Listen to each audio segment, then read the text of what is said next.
I have just watched the brand new episode of Doctor Who, The Devil's Chord. It's a one that I have been looking forward to since the trailers came out because I knew this was the episode that was going to be about the Beatles, and it was just... I don't even know how to really describe it. It was so cringy that it's more cringy than cringy. Honestly, I couldn't tell you what I've just watched. Today, let's run through just what an awful episode this was. Now, before you all start running to the comments saying, well, Doctor Who is a very cringy show. I mean, at the end of the day, it's about a guy who travels in space and time, defeating bug-eyed monsters and makes jokes along the way. Like, it's a cringy show, I'm well aware. But this episode was almost a form of cringy that the show doesn't really go into, that was just utterly like, ugh. Like I honestly shivered whilst I was watching it because of how unserious the episode took it, but also how serious the episode was meant to be. So what did I like about this episode? Because there were a few things that I did really like. I loved having historic costuming, and I really like how this Doctor is going to be a Doctor who changes his costume all the time, and that seems to be his sort of thing, and I think that's really cool. And I also really loved all of the music terminology that was used in this episode. There was so many great uses, like alierotic, the Devil's Chord, you know, all these things I actually really liked, and I really like playing music myself, and so having a Doctor Who episode explore that was so good. What I didn't like about this episode, though, was that it was hyped up to be something that it was not. It was hyped up to be an episode about the Beatles and Abbey Road. Now, obviously, maybe it was my fault and the other fans' fault for thinking, okay, this episode was therefore going to focus mainly on the Beatles. The Beatles appear a tiny bit in it, but it's not really about the Beatles, which I just wasn't prepared for, and then I was sort of taken out of it because the entire episode is just so unserious. The problem with this episode is that it is so cringy, but is dealing with quite serious implications that I just couldn't take any of the episode seriously, even though it was wanting me to take it seriously. So to start with,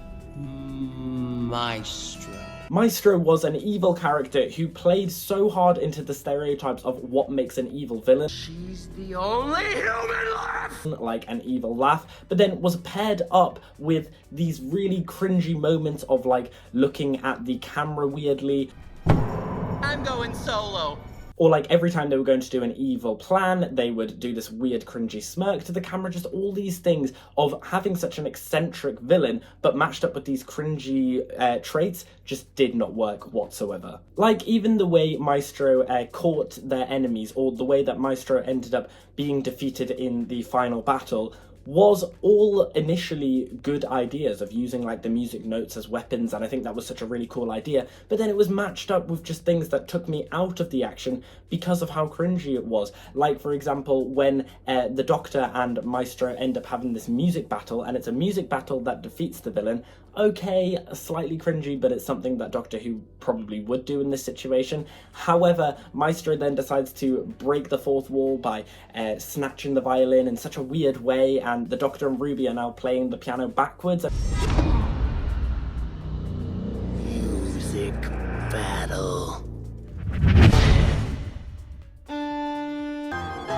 And it's just like, this is meant to be a really serious battle moment, and I honestly don't feel like I should take it seriously. I didn't feel any tension. I honestly felt like there was no stakes whatsoever in this episode. And that's what I found really annoying, because the episode has this really serious moment where the Doctor takes Ruby into the future to see what London is going to be like if there is no music. And it's this really serious moment. But this isn't real. It's just like a parallel universe. This is your time. And then I just can't take any of it seriously, because every time we see Maestro on screen, suddenly it's just like, oh, well, this is just a cringy, funny villain of the week type of thing. So I just didn't really like the weird juxtaposition of having this really cringy villain who I can't take seriously, but also having the implications of everything being so serious, as much as like London being destroyed in the future. Songs for heartbroken lesbians. I just didn't like it. It was just really strange. There was also loads of other moments. For example, like the Doctor randomly breaking the fourth wall and winking at the camera, and Maestro also did that as well. Like, I don't understand why. And then, of course, the song at the end. I'm all up for a musical episode, and to be honest, that's what I thought this was going to be originally when I first saw Maestro. I thought they were finally going to do a Doctor Who musical episode. Do a Doctor Who musical episode, I don't care. Don't randomly add in a musical number at the very end of a Beatles episode that has had nothing to do about the Beatles and has had nothing to do with musicals whatsoever, but now just because it's an episode about a music villain, therefore you're just going to add in a musical number at the end, which the song just didn't even make any sense either. I didn't understand it. Like, what was the need? If you're going to do a musical episode, make the whole thing a musical episode. Why did you randomly add in this fourth wall break at the end?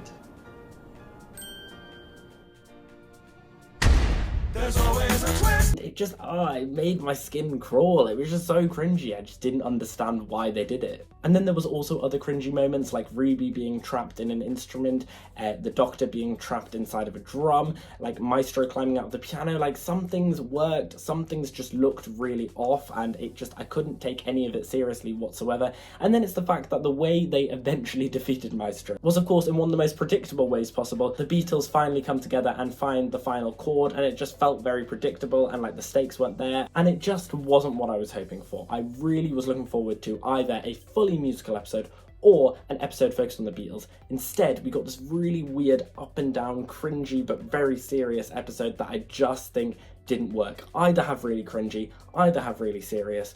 Don't do this weird thing that just doesn't work. So far, it's not making me very excited for any further episodes. However, the next episode is written by Stephen Moffat, and so hopefully that one will be really, really good. But what did you guys think about this episode? Do you agree with me? Do you reckon that the cringiness kind of took you out of it? Or do you reckon that actually it was better with the cringiness humour? Let me know all your thoughts down below in the comments. And as always, we've been here on Gated Theories. Thanks for watching, and I'll see you guys later.